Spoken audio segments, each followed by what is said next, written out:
Hi. So last week's film was about Spain, and I was talking about getting through the airport and then showing the first day's photography. Well, now we're going to look at some other days photography out there. But the format of my YouTube films for Spain has got to be slightly different to normal. What I normally do is I talk to camera for a few minutes, and then mostly it's voiceover. But on the trip to Spain, I couldn't really do too much talking to camera, because I wasn't by myself. There were 6 photographers there, and they were all very keen to get in the hides. They don't want to wait for me doing my bit to camera, which can be surprisingly time consuming. You might think we just set the camera up over there, we point it in this direction, stand in front of it and do the spiel. Doesn't work like that. It actually takes a long time. You set the camera up, you frame it, you come and stand in front of it, you make sure your head's not sticking out the top of the picture, you make sure you're in focus, you do a quick test run, go and play it back, make sure the sound's working, got to wire yourself up for sound. There's a lapel mic here, and then you've got to smarten yourself up, you know, comb your hair, make yourself look respectable, and it takes time. And I find I don't get it right first time. I have to do several takes. I'm exaggerating if I say sometimes it's 20 takes, but it can be a lot. And then when you're finished, you pick the take that's got the least number of mistakes in it. You never get it perfect.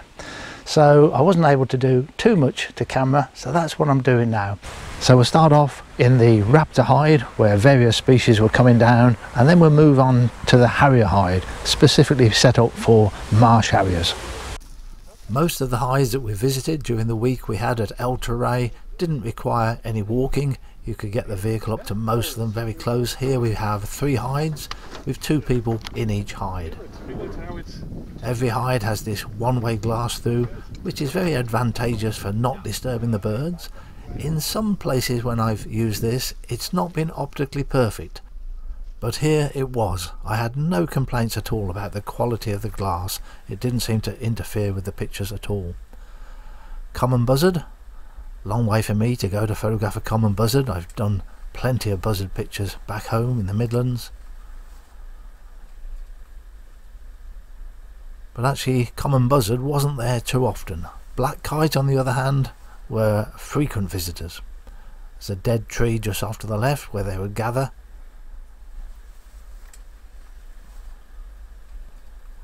In its shape, it's a bird that looks very similar to the red kite, but it's a darker colour, and it's very much a scavenger like the red kite too. It has been predicted by the BTO that this could be the next bird to colonise the UK as global warming occurs.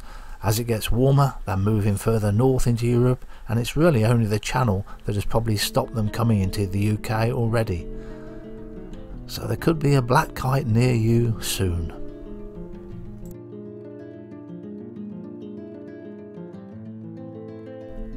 I did a lot of flight photography during the week in Spain, often using the Pro Capture, but this wasn't. This is just the bird tracking as the bird flew towards me. I didn't feel I needed the Pro Capture because it was fairly predictable when the bird was going to launch into flight. And the OM1 is quite amazing as it manages to track this bird as it's flying towards the camera. 50 frames per second. Using the SH2 mode, which means you don't get any blackout in the viewfinder, and then it's much easier to be able to follow the bird. Coming down low where there's a bit of vegetation.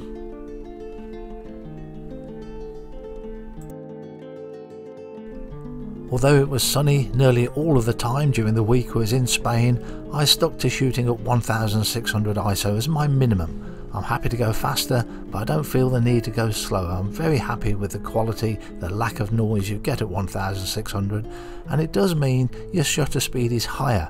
So you've got a bird perched like this, but if it suddenly does something, you've got that faster shutter speed to capture it.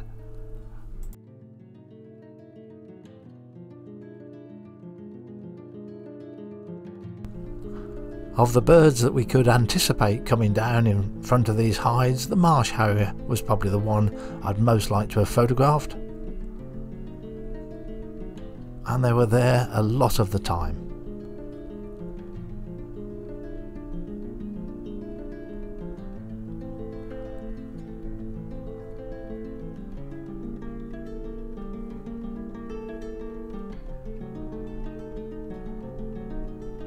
There's a number of reserves in the UK where you can go and watch marsh harriers, but they're normally at a distance. But here they're very, very close in front of the hide and sitting around on various perches.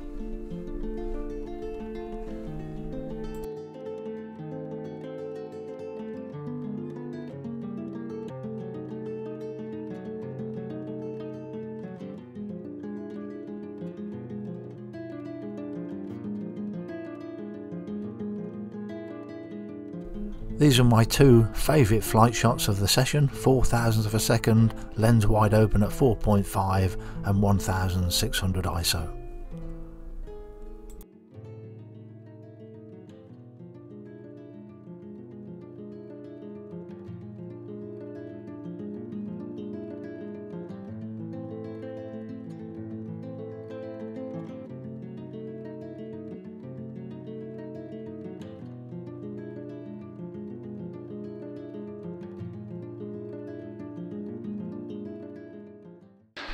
The other hide we used for the harriers was a little bit more difficult to get to. Not only do you have to walk, but you have to either get into a boat or put some leg waders on. The boat was useful for carrying the camera equipment, and if you had the leg waders then you could walk behind the boat. Very similar hides, all very well built and comfortable. Now on a day like this, when it's really hot and you're struggling, you've rushed to get here, you've done that little boat trip to get across, you're covered in sweat, it's difficult to get set up quickly. But it's really the big advantage of making use of those custom settings on a camera. I know if I put my camera onto C1, I've saved all the settings I need for doing birds in flight. So I haven't got to think about the camera at all. I haven't got to worry about my ISOs and my shutter speeds and my f-stops. I've saved them all years ago. Well, I've only had the camera a few months ago, but years before that with the previous models. I've used the same settings for a long time, so I just go to C1 and that's it. I'm ready for birds in flight. The only thing I have to watch on these cameras, you've got the clutch, forwards or backwards on the lens. Bring it backwards, you're in manual focus, go forwards, you're in autofocus. That's the only thing that the custom settings don't save that might be wrong in this circumstance. So I always have to remember to push the clutch forward. You can disable the clutch, but I actually want it enabled for when I do want to go to manual focus very quickly. I keep trying to do birds in flight in video, but it's very difficult because you're having to manually focus. If you do it in slow motion, slightly easier because you've only got to get 2 seconds right, and if it's in slow motion that becomes 10 seconds. Nevertheless, it is a big challenge, much more difficult than doing stills photography. And this particular sequence was very difficult, primarily because it was all too close to the hide. Two birds having a fight.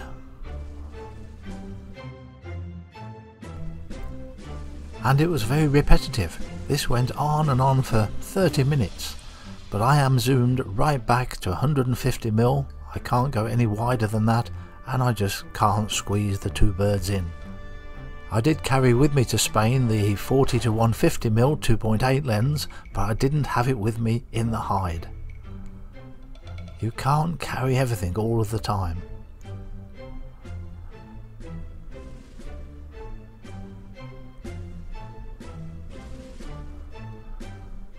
It's all manual focus. And what you do is you start off with the bird out of focus, beyond the focus point you're at, and as it reaches that focus point you'll turn in the focus ring, trying to predict where it's going to go. I should have had my external monitor on, that would make life a bit easier. You've got a bigger screen to view the image, but I didn't carry that with me to Spain, trying to keep the weight down.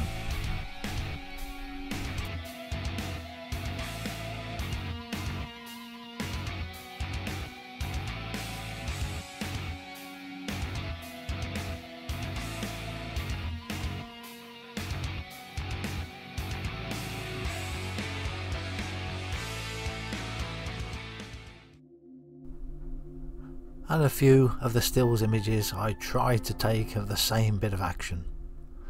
We did go back for another session where I took the 40 to 150mm lens with me, but you're not going to get fighting take place like this every day, and it didn't happen again. When you have two birds interacting like this, it's worth closing the lens down a little bit to try and give yourself some more depth of field to cover both birds. So I was closing the lens down to 5.6 and 6.3, which still gave me just enough shutter speed to capture it. Next week we'll look at the third of the 5 films that I've made on Spain, and this time we'll be testing out to see how water resistant the 150 to 400mm lens really is, by messing about in a floating hide photographing the blackneck grebes. Thanks for watching. Now, if you're interested in going on a trip to El Teray, there's more than one way to do it. There are British tour companies you can join that will go out there, but you can also book it direct, and I'll put the website for El Teray in the description underneath the video. You can contact them. They've got very good English by email. You'll have no problems booking it up. They can book the accommodation, airport transit as well, from the airport to the site. But there's a third way, which is probably the best way. I'll put the website in for Rennie de Heer, who is a Dutch gentleman who lives in the UK, and he organises trips to El Teray, but you don't pay him. You're only paying direct to El Teray at their normal prices. Rennie just likes the company. He just likes people to go with, and he goes there more than once a year, and it's well worth joining up with him. He actually organised this trip for the 6 of us that went, but unfortunately he had to drop out at the last moment.